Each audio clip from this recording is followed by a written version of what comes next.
Good afternoon, everyone.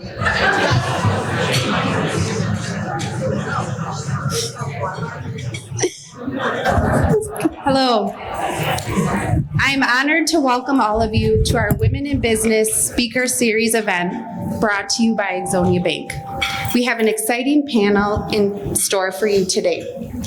My name is Peggy Stebbins, and I am the Chief Financial Officer at the bank.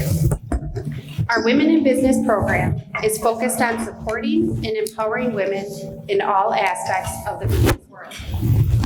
We want to engage with and empower women like you, business owners, entrepreneurs, executives, and community leaders. Our commitment stems from our belief that women in business are underserved. We aspire to invest in helping women succeed in their business and personal pursuits. At Exonia Bank, our mission is to provide unmatched value and service to our business and consumer customers within an independent, locally owned bank. We have 7 locations to serve you, with our newest location located in downtown Milwaukee on East Wisconsin Avenue. We have a talented team of professionals and would welcome the opportunity to discuss your banking needs and financial goals. Before I introduce our moderator, we have a couple of housekeeping items. You should have received a program on your seat with more information about our speakers here today. Our panel discussion will take about an hour, and there will be an opportunity for questions from the audience at the end. There will be staff walking around with wireless microphones, and we will try to get to as many questions as time allows. Our moderator for today's panel discussion is Linda Gorens-Levey. As a partner at a leading local real estate development firm, Linda has honed her skills in finance, credit, problem solving, networking, and collaboration to negotiate complex transactions. In her previous role as a managing director for a $14 billion global hedge fund, she contributed to asset growth, investment performance, and global expansion. Having benefited from the support and encouragement of mentors and advocates throughout her career, Linda pays it forward as a champion for women, young professionals, and a deep commitment to numerous civic and philanthropic organizations. We are proud to have Linda's experience and leadership as a member of our Exonia Bank Board of Directors. And with that, Linda, I'll turn it over to you. Thank you. Thanks very much.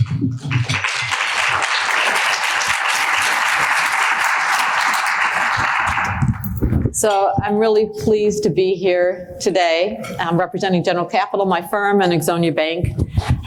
And I just think we have the most amazing panel today. It's diverse. It's not just a group of women in healthcare. It's not just a group of women in finance. It's really a diverse, very neat panel of women that I'm ready to introduce. So first I have Dr. Vicki Martin, who's president of the Milwaukee Area Technical College, Dana Guthrie, who's the founder of managing partner of Gateway Capital Partners, Erickajoy Daniels, who has a very long title. She's Chief Diversity, Equity, Inclusion Officer and Senior Vice President at Advocate Aurora Health, and Cullen, who you may know from the Tandem Restaurant with the best fried chicken around, who's now the Food Center Director at what you used to know as Riverwest Food Pantry, which is just rebranded like this week or last week as Kinship Community Food Center. And so I want this, I have a list of questions that I want to ask each of our panelists, but I really also want to have this be a dialogue. So I'm going to start with Vicki with a question, but I'd like you guys to join in and you know, comment as the opportunity presents itself. So first, Vicki, before we start, I want you to start out and tell me something or tell the audience something that they might be surprised to know about you. Ooh, that's a good question. Oh, I'm glad that didn't come. That wasn't in the pre. Right. You see the look of surprise on my face. It's real. It's real. I think what people don't know is, and this is a connection we have as well, is that when I first got married, I started to learn how to play tennis. And I had to because I married someone who that was his profession, being a tennis pro. So that may be something you don't know. And I'll share this. My husband gave lessons to Linda. No, she was very small. I'm still very small. Young, small and young. Okay, so the first question. So many companies are dealing, is there a high, thanks on the mic. So many companies are dealing with a labor shortage and what is being called the Great Resignation. What approach are you and other educators taking to help not only your students and graduates, but companies that are desperately seeking workers? Does this affect how future students will approach their education? Yes, we've been impacted by the Great Resignation, just like probably everybody in this room in the last few years. Women in particular, since this panel of women, have been affected. There's 1 million still out of the workforce, and the primary reason is around some of the pay issues and around childcare and opportunity.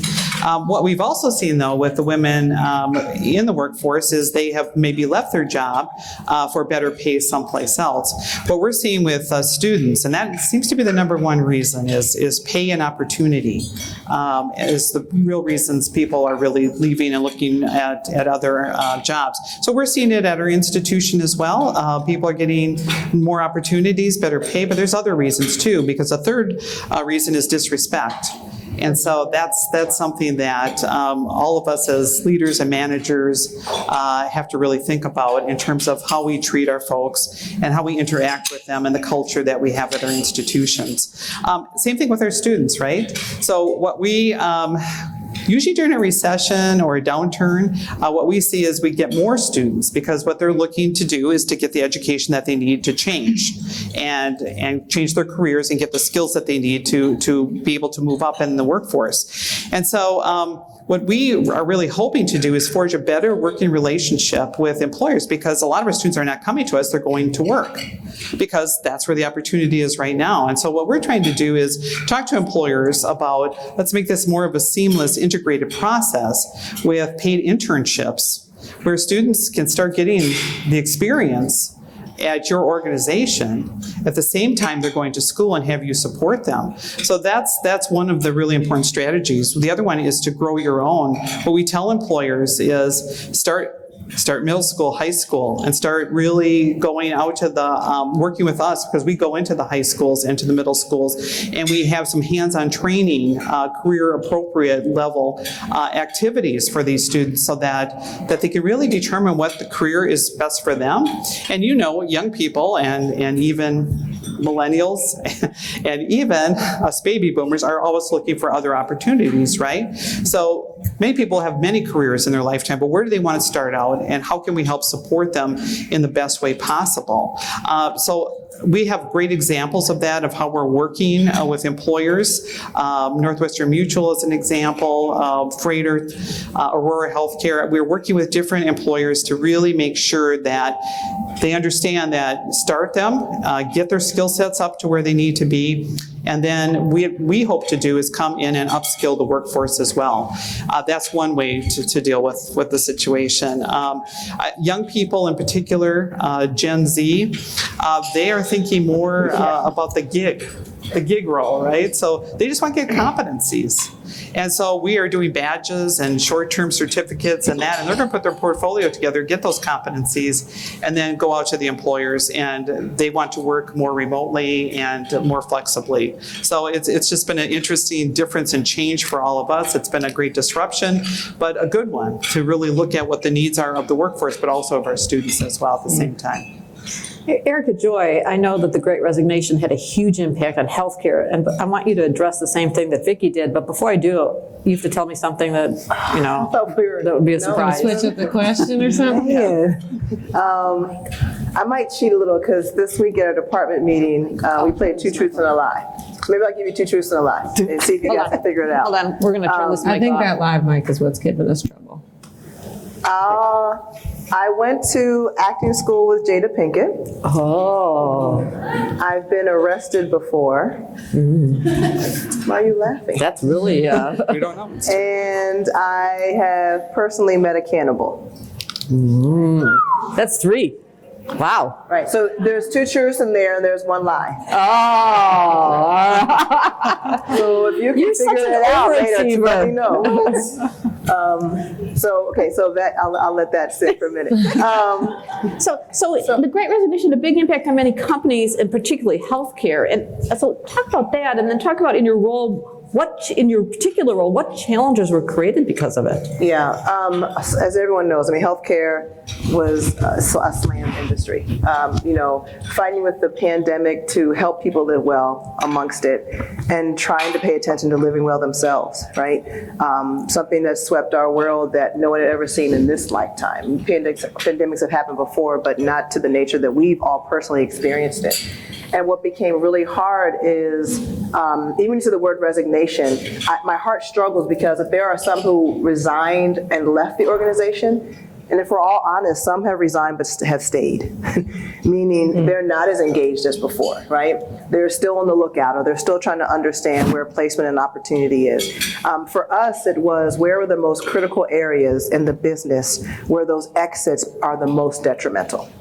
Not saying that our financial analysts aren't as important, but a nurse that I needed by the bedside absolutely is.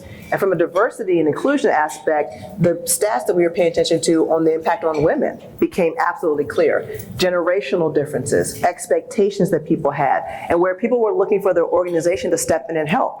The other piece became when it had implications or adverse impact to households.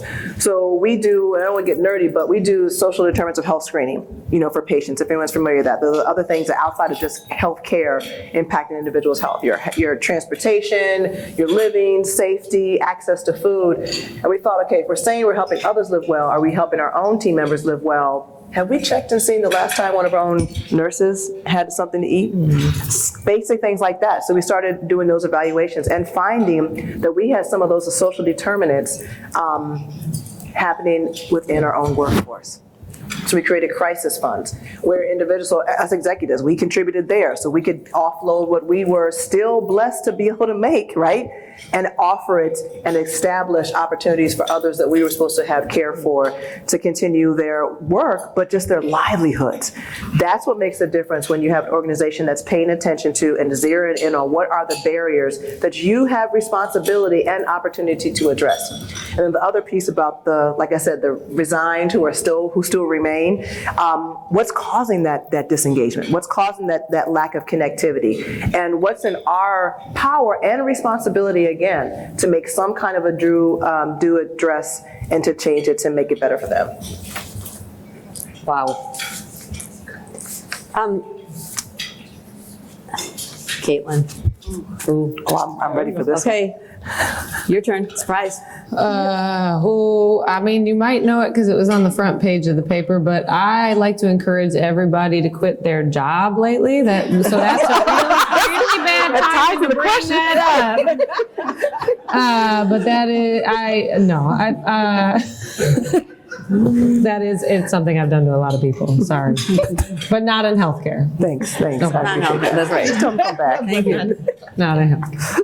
Well, you did that. You closed your restaurant in March of 2020 and you turned it into a soup kitchen, and you worked with World Central Kitchen with the famous chef Jose Andres, and you provided thousands of meals to those in need. Can you talk about that and your passion and about what inspires you to make a positive influence on our community? Yeah, I think I love Milwaukee so much because I'm not from Milwaukee, and I grew up in a city that looks a lot like Milwaukee, right? Detroit has a similar demographic, similar population size, similar history, but I grew up white too, and so I came to this city that is not my home and was able to look around and kind of be able to point from an outsider's perspective and say, well, this doesn't seem like it's working out too good. And got to watch the city that I came from make some really aggressive decisions about how to improve itself that excluded the population that lived there during the time when no one else would reside. And so, feeding folks during the onset of the pandemic and running through that was reactionary, right? Every place that we had where folks could count on that kind of assistance collapsed pretty quickly, and they got back working and got back to it, but we rely on, just like at the food center now, we rely on older folks who are largely retired or, to come in and kind of help provide this service that truly our government should be providing, or as a city we should be able to do for people. And so the reaction was in the moment, but to do it for almost 18 months was because I wanted to prove something. I wanted to prove we could try different things. We navigated a contract with the city of Milwaukee for almost $400,000 to deliver food to people's homes, which was propping up restaurants that weren't receiving assistance federally. I mean, there were some nice local grants, I'll give that up, but the systems we all count on and we pay into and we buy into and believe in all failed. And so I just wanted to, every time somebody said like, wow, that's so nice what you're doing, I'm like, and isn't it, I'm learning not to swear in these forums, isn't it problematic that a small business owner whose business has been pretty much underwater for the entire time of being open is the one doing this? This doesn't make any sense. And so I was talking with someone earlier today about how moving forward, like I want to see more people make reckless decisions that point out the injustices in our city. And that's why I keep showing up to work every day. Wow. Wonderful. Thank you. Wow. Amazing. Dana. Hey, yeah, Dana. Oh, the shocker question? Oh, You're not getting off easy. Let me think about this first. Is everyone close to me? You can't look at Erica for your secret. This isn't the corner. Sure. Yeah. I'm expecting. No, no. Okay, well, that's a clap. It's not a secret. How's that not a secret? I knew it. That's my largest secret.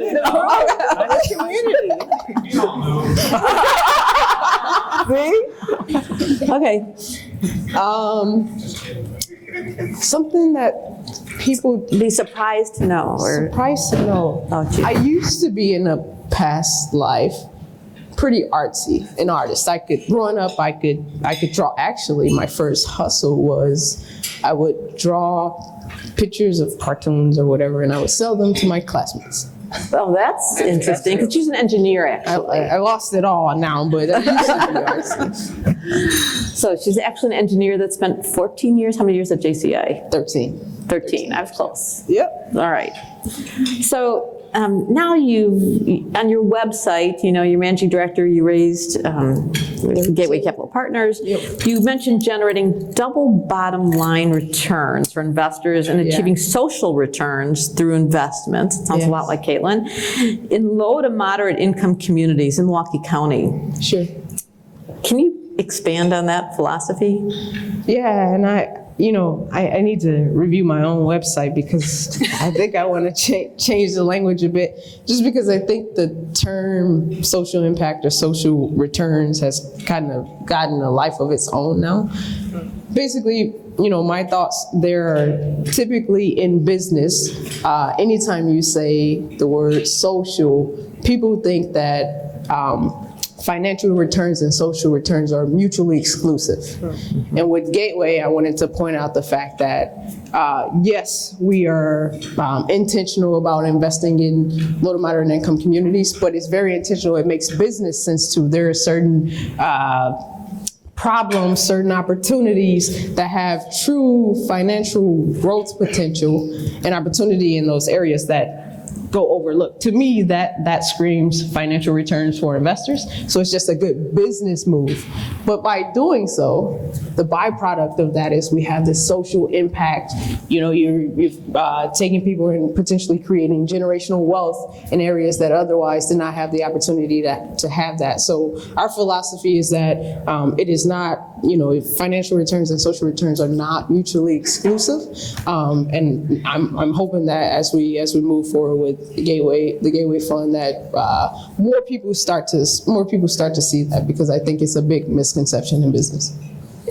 You already made an investment too. Yeah, we've made a few. Yep. Yes, we have. Tell me about explain one of the investments. What was it? Sure. I think it's some health. I ran into some health folks. So You're sitting next to one. Yeah, I know. So one of our portfolio companies is a company called Genome. They're really looking to do a couple things. Bring more transparency to the use of your health data. So in the past, as a patient, you had very little control or transparency over the data that is your medical record.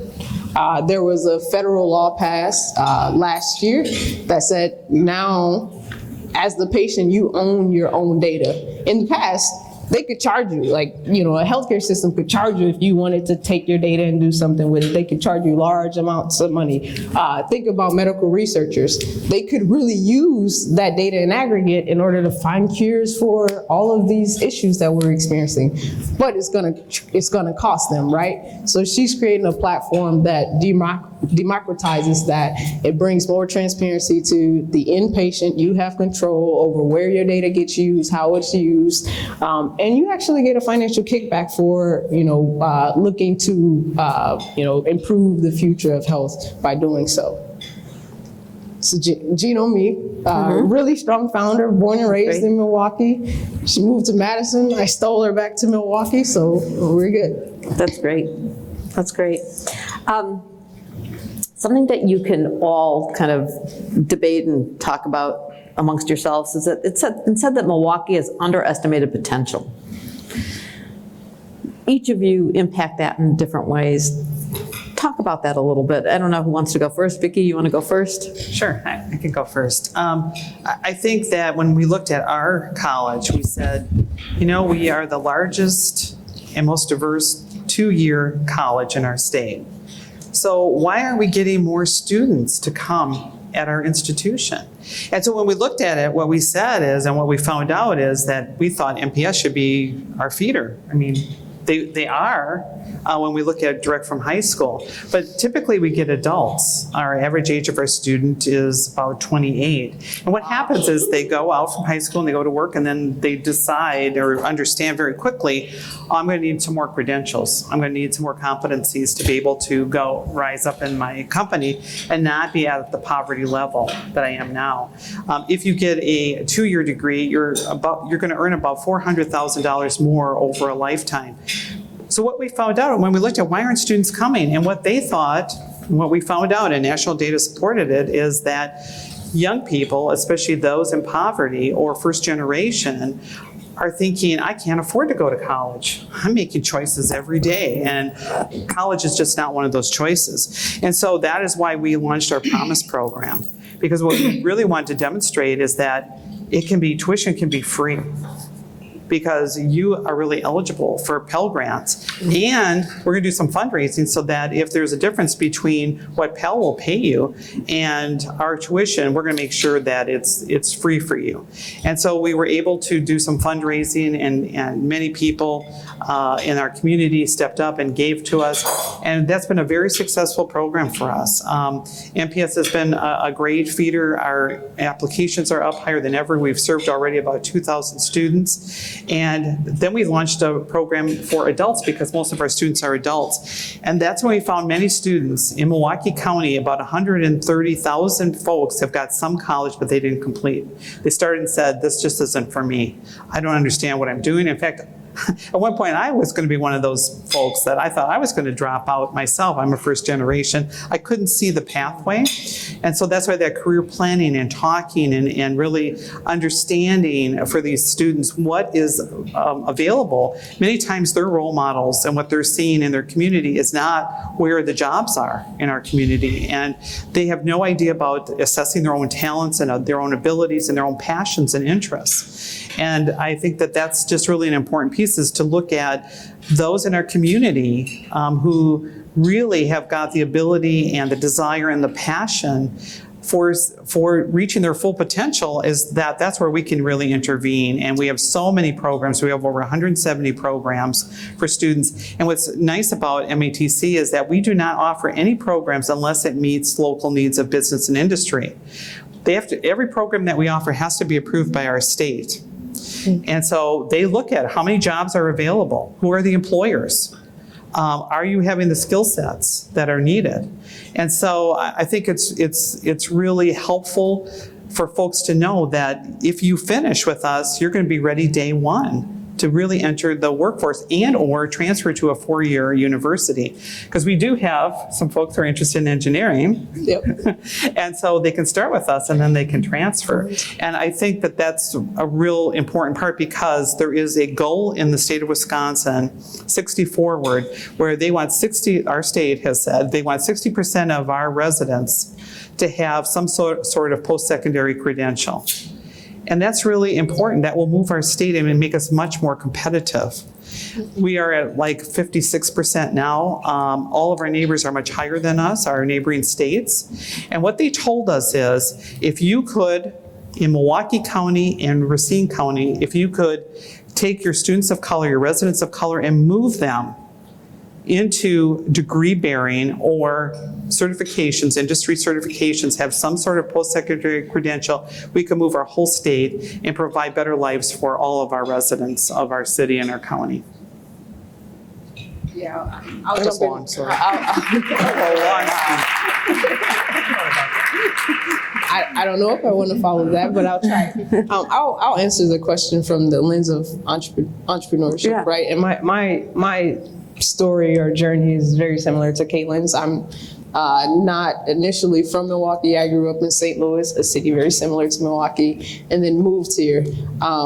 When you look at the city of Milwaukee, and again, from a lens of entrepreneurship, all of the metrics that you look at and you see in like neighboring, cities that, would be considered our comps, you would think that we would perform high in entrepreneurship, when for whatever reason we are ranking relatively low. But if you look at the metrics that are important, universities per capita, Milwaukee ranks high relative to not only Midwestern peers, but also just across the nation. Corporations per capita, cost of living, all of these things are things that, in my opinion, show potential. So I get the question all the time, like, why'd you start your fund here? Why didn't you start the fund in St. Louis? And I'm like, look, I grew up in St. Louis, I played basketball, I was recruited.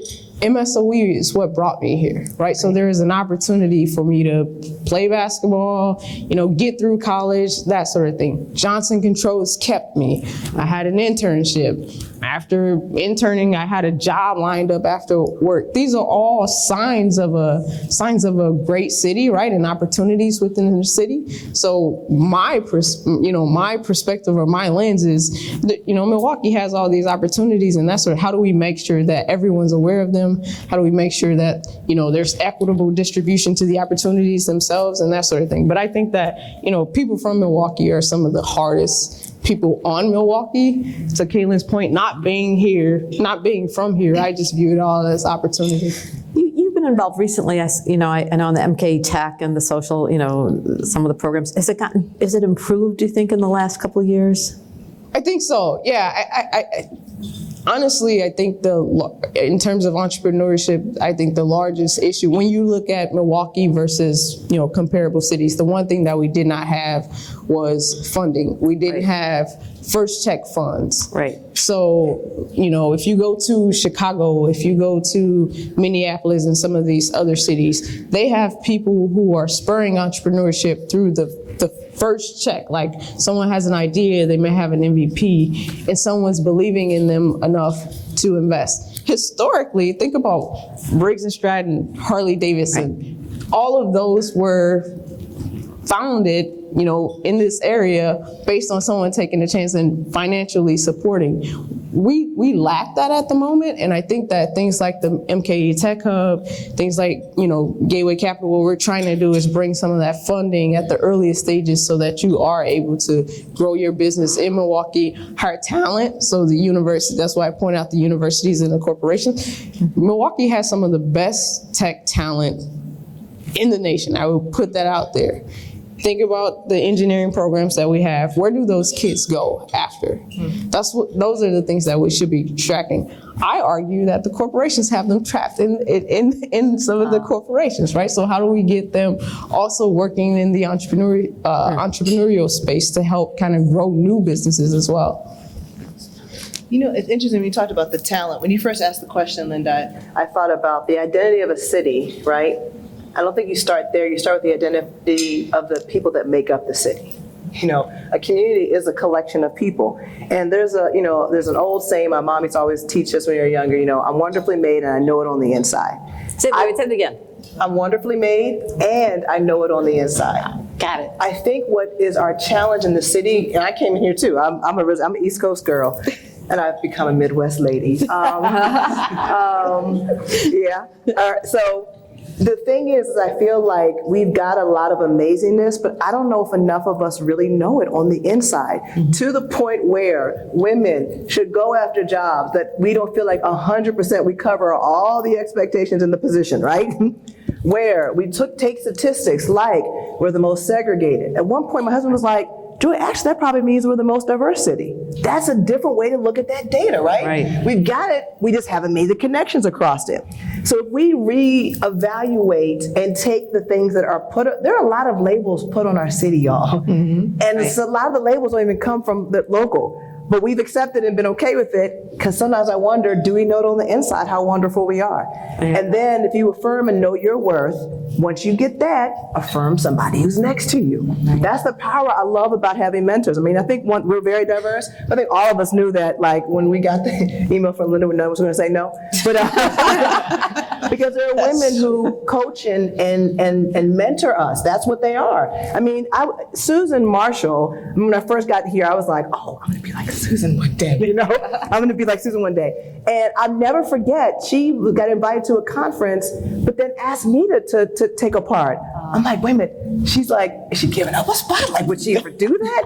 And then prepped me and like had dropped nuggets into me because she knew her worth and then made room and affirmed mine for someone to recognize mine. That's a gift. So I think if we do that like a little bit more, if individuals got that strength and identity, then that means households do, that means communities do, and we just may change the label of Milwaukee. Just my 3.5 cents. Awesome. What she said. I mean, I always operate from the perspective, everything that's been said up here, I totally agree with. And I think that resonates the most with me. But I think we have to start a lot younger. Like, when was the last time anybody's been in an MPS school building? When was the last time you experienced what the young people that are in our schools are experiencing? It's probably by the time they should be walking through your doors that they've been told 300 different ways that they aren't good on the inside. You know what I mean? Right. Like, whether it's by divesting and there's not like the proper materials there, the teachers they've lost over the past couple of years, or just the general feeling of walking into a building through a metal detector and being policed in your hallways, like having a cop in the school. It doesn't make any sense unless that's what you're trying to tell somebody who they are. And so I don't need to belabor a point, but I think we just need to start earlier in encouraging people and inspiring them to see their worth. Okay, thank you. Wonderful. I want to take, I see. Thank you, Tasha. I want to open this up right now. These panelists are amazing, smart, intelligent, compassionate women dedicated to the city of Milwaukee. And I'd like to open this up for questions, for Q&A from the audience. We have mics that some of the colleagues from Exonia Bank will walk around with. So Q&A from the audience. We have time for about 10 minutes of questions from the audience right now. Oh, good. Mike, over here. Okay, that's Mary. Or I'll come over with my little chin mic here.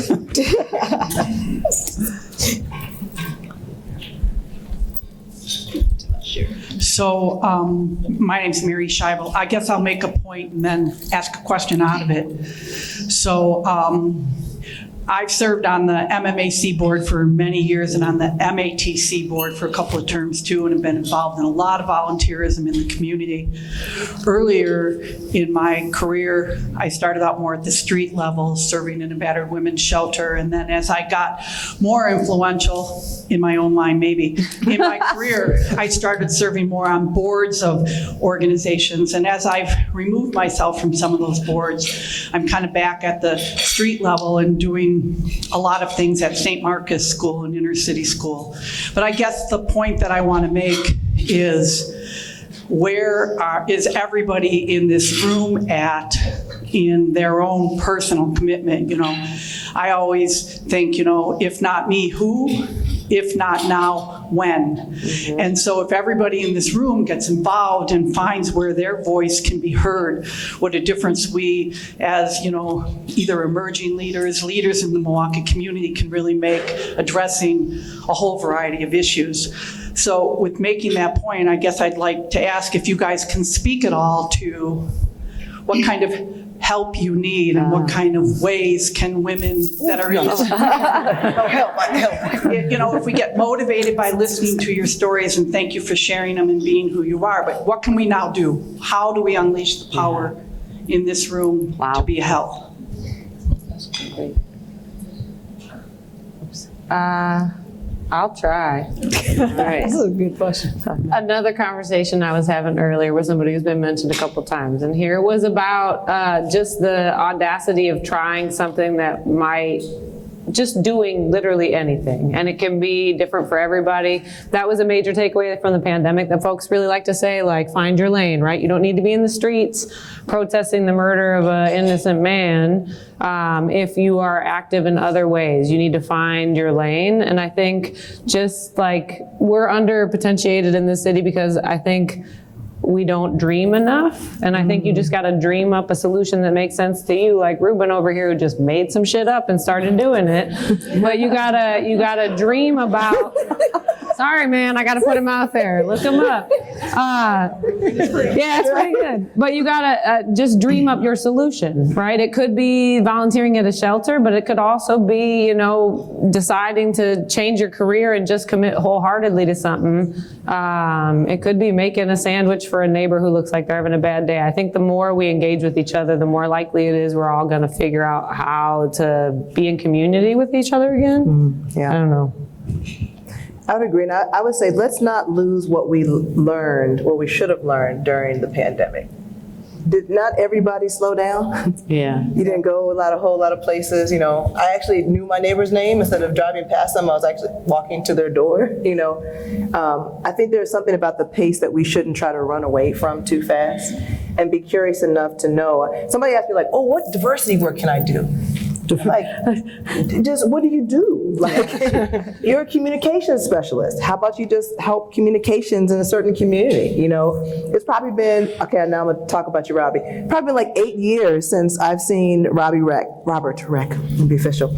I've knew him for a while. We worked at an old company together, and in minutes, right, we were talking about like what's new, what's this, what's that, and already identified something that I could use his help for, because he was curious enough to ask, right? And willing enough to offer. So I think being curious, slowing down enough to find out where those places are, and you don't have to come up with the biggest things. It's just what do you do, but can you do what you do for someone different? Yeah, I won't even try to top any of it. I agree with all of that. That's the answer. What I'll also just say is just not thinking about things in terms of a zero-sum game. A lot of times I see in Milwaukee when there is a solution or there is something new brought to the table, everyone's kind of like, that's not going to work, or a hesitation or conservativeness around supporting it and backing it because it's our own. Like, I remember, coming up, my mom used to tell me, I know your brother's a knucklehead, but publicly you better back him, and then we'll tear him up when he comes into the house, right? We'll handle it.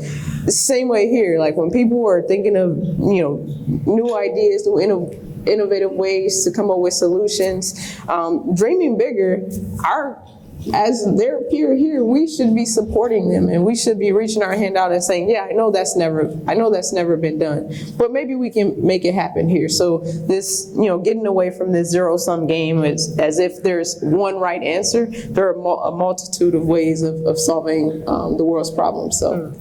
Yeah, I think whatever your role is, as if you're in HR, to look differently at the resumes you're seeing, look for different skill sets that maybe you hadn't thought of before. Think about mentoring more.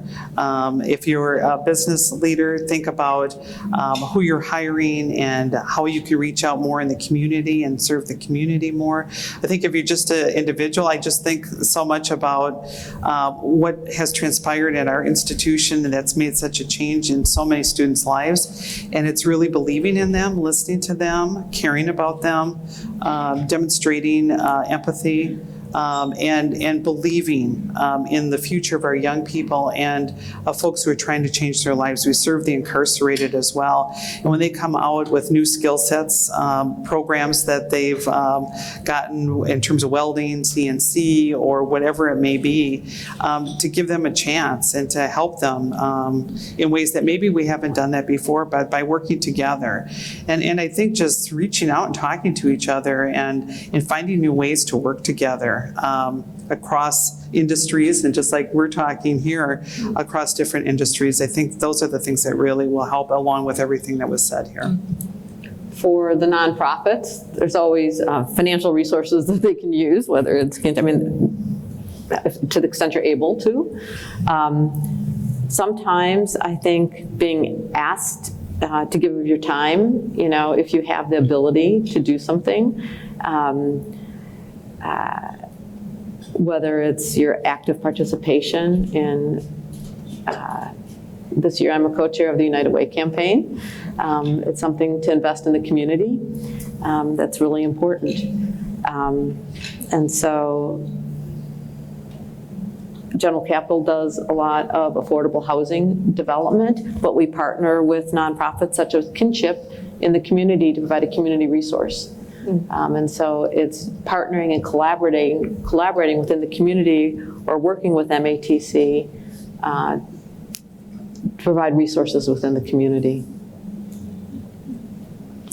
Another question within the audience. It's an opportunity. John? So you all have a lot of perspectives that see things that I don't, and I guess this is a broad question, and you can take it any way you want, but are things getting better in Milwaukee, you think, or? It's a great question. Interested in comments on that. Okay. Oh, I had the loudest sigh. Yeah. What is better, I guess? Yeah, we got a cool basketball team that does pretty good. We have these conversations. We still exist on a national conversational level about things. But I also work at a food center, right, that distributes food to people and tries to figure out how to better resource them, not just with something to eat, but with a pathway to getting out of a life that, is literally day by day different. And I don't know. I'm not positive about that. I would err on the side of not right now. It's been a really difficult past 2 years for people. And we saw immediately how many folks were holding on by just that little thread. But we didn't sew them a new coat. We figured out how to take care of it real quick. And then, we keep saying, don't forget, let's learn these lessons. I'm not sure we learned the lesson, right? We solved the problem, we plugged the hole, and now we're still looking at the same issues again. This is not the last time. There's too many people on this planet. This is not the last time some infectious disease is going to tear through our world. And so there needs to be a place in which, or we need to admit that we're a different kind of country than we say we are, and a different kind of city than we say we are. There needs to be a place where we better resource our people and figure out how to let people, to encourage folks to be more secure. And that it really just takes money, time, and education, all things that we consistently under-resource, at least our central city. Interesting. I did hear some small hopeful data just the other day from the MMAC around their initiative to be a region of choice. And they gathered all the HR folks and the DE&I folks together. Were you there? Yeah, and to talk about the data, and the data shows that we are hiring more Black and brown leaders in our city, which is really good news. In fact, we've doubled our efforts and have done really well, because all of our other statistics were just horrific. When you looked at compared to all the cities, which Dana, you mentioned, we were at the bottom, right? Cities our size. But the one statistic that is still concerning to all of us is that not feeling as though living here is desirable for our folks of color who are residents, and that is very disturbing. I think that is something that we're going to have to together renew our efforts and make this a better city through a lot of the initiatives that are going on, but we're going to have to redouble our efforts in that area as well. And I agree, I think we're being more polarized than ever with our politics and everything else going on, and this is a very difficult time, and I think this is the time we really need to come together more than ever and just listen and talk to one another in ways that we haven't done before. The one thing I'll tell you about our great basketball team in the Deer District is when you go there, it is truly diverse.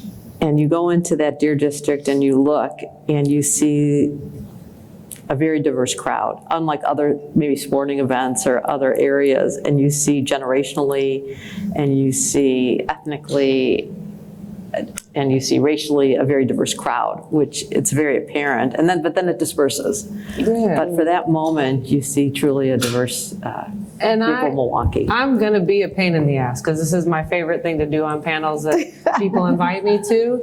But That's why I invite you. Yeah, thank you. You're my favorite pain in the ass. I was just in New York City and Yes. fairly recently in Ann Arbor, Michigan. And in both places, when I would interface with somebody who was like the young kid at the hotel counter or the server that's someplace, or even just somebody on the subway, and I'm going to take it just very specific, there was Black joy. Right. And so we see it here in this room, right? Because we are fairly well resourced. Right. We got to a certain point.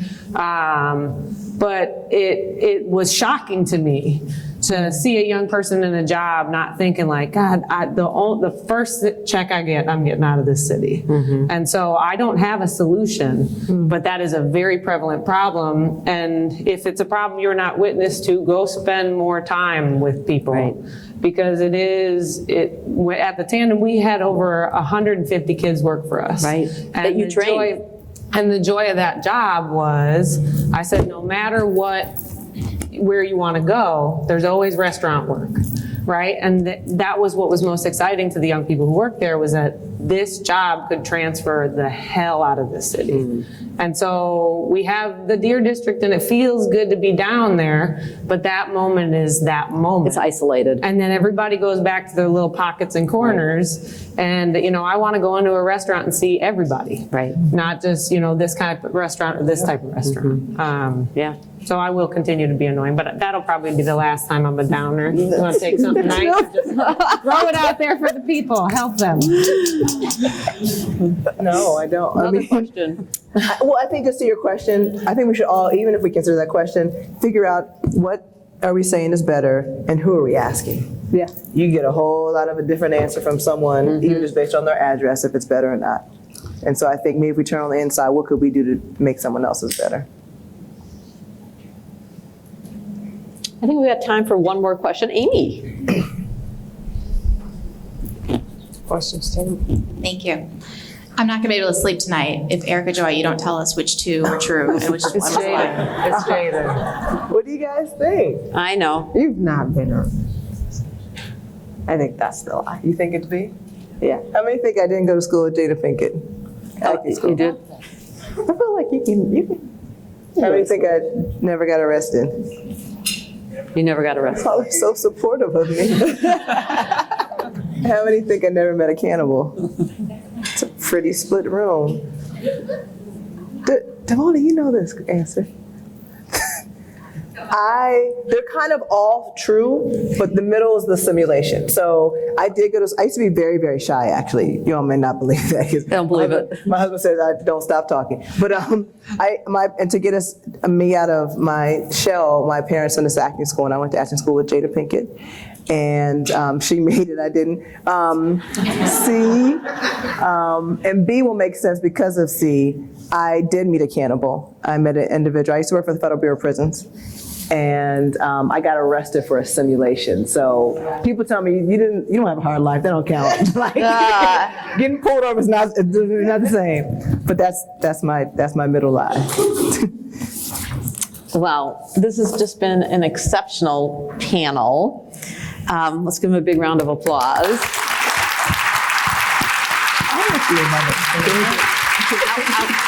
I want to thank all of them. And I want to let them know that in each of their honors, we've made a donation. And for Vicki, the Exonia Bank has made a donation to MATC. For Dana Guthrie, you were launched, you had some initial donations, and one of the investments, it wasn't a donation, from the Greater Milwaukee Foundation. And so we made a donation to the Greater Milwaukee Foundation to the Thrive On Small Business Loan Fund. Awesome. Erickajoy Daniels, we made a donation to Advocate Aurora Health Foundation, the Health Equity Fund, given what you do. And for Caitlin, we made a donation for the Kinship Community Food Center. Thank you. So we really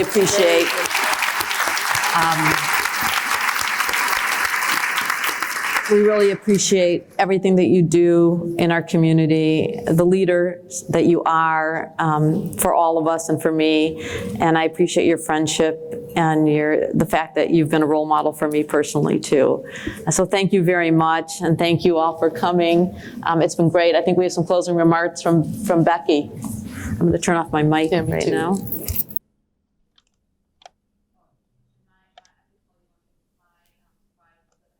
In a magic company.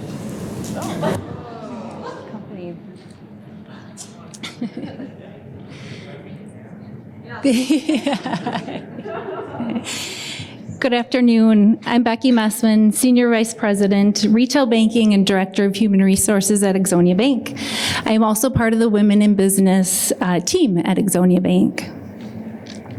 We have been thrilled to have hosted this panel for you this afternoon. A special thanks to Linda and all of our panelists. It's been a wonderful discussion we've had today. One last thank you is to you, our audience, for taking the time out of your busy schedules for joining us today. So thank you. There will be a recording of this event posted on our website and social media later this week. And you'll also be able to hear a podcast episode on our Insights with Exonia Bank podcast, which you can download wherever you listen to your podcasts. You'll also be receiving an email survey following this event. Let us know what your thoughts of today's event were. Also, any topics and speakers of interest that you have for future events. Speaking of future events, we are planning 2 more for 2022 that will take place in September and November. As a participant of today's event, you automatically receive information about these upcoming events, and we are finalizing the details, and we'll get those to you as soon as all the final details have been arranged. We hope that you had a great experience today, and you can post about it on our social media by tagging us with the hashtag Helping Women Succeed. Exonia Bank is a locally owned, full-service community bank. In addition to hosting like today's events, we are helping women succeed by offering products and services for both consumers and businesses. We have a talented team of professionals at Exonia Bank, and if you have any questions about the bank or anything that we have offered, feel free to talk to any of our representatives that are here in attendance today. Once again, thank you for coming, and enjoy the rest of your afternoon.